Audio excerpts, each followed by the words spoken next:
Hello everyone, this side Priyanka Jakhar and I hope you all are doing well. तो आज हम ETT 5994 के बारे में बात करेंगे। अक्सर काफ़ी कैंडिडेट है जो कि मैसेज करते हैं कि मैम 5994 की आगे की प्रोसेस क्या रहेगी? कोई और लिस्ट देखने को मिलेगी या नहीं मिलेगी? और मिलेगी तो कब तक मिलेगी? किस तरीके से प्रोसेस जो है वो आगे कंटिन्यू होगा? इन सब को लेकर बहुत सारे कमेंट्स कैंडिडेट के आते हैं और कहीं न कहीं देखिए ये चीज़ जायज़ भी है। क्योंकि अगर हम बात करें 5994 की फर्स्ट लिस्ट की, जिसमें कैंडिडेट ने जॉइन किया है, तो नो डाउट स्टार्टिंग में जो कुछ हर्डल्स देखने को मिली, काफ़ी डिले काम देखने को मिला बट एक बार जब एक बार फर्स्ट लिस्ट का जो काम है वो स्टार्ट हुआ, तो उसके बाद बहुत जल्दी पूरी प्रोसेस को कंप्लीट किया गया। तो ऐसे में वो कैंडिडेट जिनका किसी भी रीज़न से फर्स्ट लिस्ट में नहीं हो पाया, उनके माइंड में बहुत बड़ा क्वेश्चन है कि अब उनका क्या? क्योंकि जो कैंडिडेट जिन्होंने उनके साथ एग्ज़ाम दिया था, जिन्होंने जिनके साथ प्रिपरेशन की थी, उन सभी कैंडिडेट ने जॉइन कर लिया है और अभी वो कैंडिडेट जिनका फर्स्ट लिस्ट में नाम नहीं आया, जो 1 या 2 नंबर से रह गए, उनके माइंड में है कि अब हमारा क्या होगा? हमें कब मौका मिलेगा?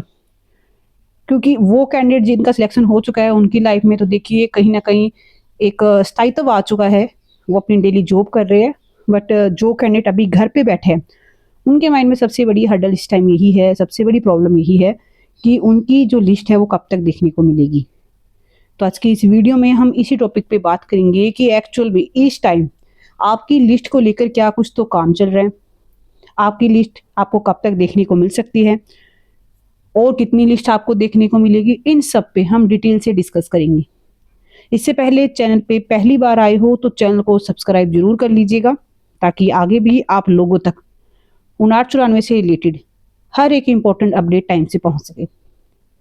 तो सबसे पहले देखिए हम बात करते हैं एट प्रेजेंट। अभी क्या है कि दिसंबर 2025 चल रहा है, साल एंड होने को है और इसी के साथ कैंडिडेट के माइंड में ये है कि क्या इस साल हमें कोई लिस्ट देखने को मिलेगी।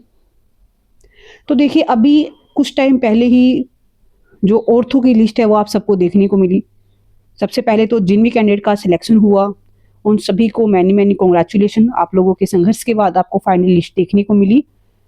तो अब दूसरी बात आती है कि जो बचे हुए जो रिमेनिंग कैंडिडेट है, उसमें जो अदर कैटेगरीज है, चाहे जनरल हो, चाहे और जो रिजर्व कैटेगरीज है, उनके कैंडिडेट का क्या होगा।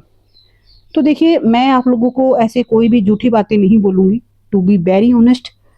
अब बात आती है कि क्या इस साल आपको कोई लिस्ट देखने को मिलेगी।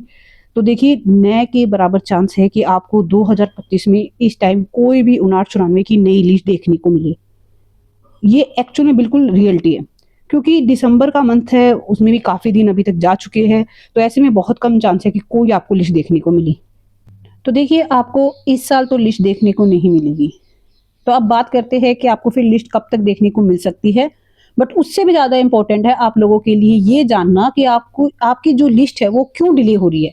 क्या रीज़न है जिनकी वजह से आपकी जो लिस्ट है वो आपको देखने को अभी तक नहीं मिली और इस साल भी नहीं देखने को मिलेगी। तो देखिए अगर आप इस चैनल के साथ कंटिन्यूटी से जुड़े हुए हैं, अगर आप सभी वीडियो फॉलोज करते हो, तो आप लोगों ने एक वीडियो मेरी देखी होगी। मैंने आप लोगों के साथ एक कोर्ट केस की एक वीडियो शेयर की थी, जिसमें मैंने आपको बताया था कि कैंडिडेट ने एक पिटीशन फाइल की है माननीय हाई कोर्ट में। और हाई कोर्ट में जो ये पिटीशन फाइल की गई है, ये है कि जो भी कैंडिडेट जनरल कैटेगरी में सिलेक्ट हो सकते हैं, पहले उन्हें जो है सिलेक्शन का मौका दिया जाए। इन द में इसका मैं आपको थोड़ा सा क्लियर बता देती हूँ किस तरीके से होगा। यानी कि जो कैंडिडेट जिनके स्कोर बहुत अच्छे हैं और अगर प्रॉपरली सीट अलॉट की जाती, अगर एक ही लिस्ट में पूरी रिक्रूटमेंट कंप्लीट की जाती, तो ये सभी कैंडिडेट आराम से जनरल में जा सकते थे। क्योंकि देखिए अभी भी बहुत सी सीटें हैं जनरल की जो कि वैकेंट है। काफ़ी ऐसी सीटें हैं जहाँ पे कैंडिडेट फर्स्ट लिस्ट में नाम आने के बावजूद भी कैंडिडेट ने ज्वाइन नहीं किया। दूसरा मेन इशू है यहाँ पे जो बैकलॉग की जो सीट्स है, बैकलॉग की सीट्स का भी बहुत बड़ा मुद्दा है कि जो सीट्स डी रिजर्व हो सकती है, उन्हें डी रिजर्व करके रिस्पेक्टिव कैटेगरीज में इंक्लूड किया जाए और फिर वहां पे कैंडिडेट को मौका दिया जाए। क्योंकि सबसे ज़्यादा सीट्स अगर आप देखने को मिलेगी तो वो आपको पता है कि जनरल ईएसएम में सबसे ज़्यादा सीट्स थी, जहां पे अभी भी बहुत सारी सीट्स वैकेंट है। और इसी को लेकर एक पिटीशन माननीय हाई कोर्ट में फाइल की गई है कि पूरे प्रॉपर वे से लिस्ट जो है वो तैयार की जाए, कैंडिडेट को मौका दिया जाए। जो कैंडिडेट जनरल में जा सकते हैं उन्हें जनरल में सीट दी जाए, और जो कैंडिडेट अपनी रिजर्व कैटेगरी में सिलेक्शन के योग्य है या फिर कहे तो एलिजिबल है, उन्हें अपनी रिस्पेक्टिव कैटेगरी में सिलेक्शन का मौका दिया जाए। और इसका देखिए सबसे बड़ा एडवांटेज तो ये है कि जो कैंडिडेट अभी जिसको उम्मीद नहीं है कि उसका सिलेक्शन होगा भी या नहीं होगा, स्पेशली मैं रिजर्व कैटेगरीज के कैंडिडेट की बात बोल रही हूँ, कि जिन कैंडिडेट को इस टाइम बिल्कुल भी उम्मीद नहीं है कि उनका सिलेक्शन होगा भी या नहीं होगा, उनके सिलेक्शन के बहुत ज़्यादा हाई चांस होंगे।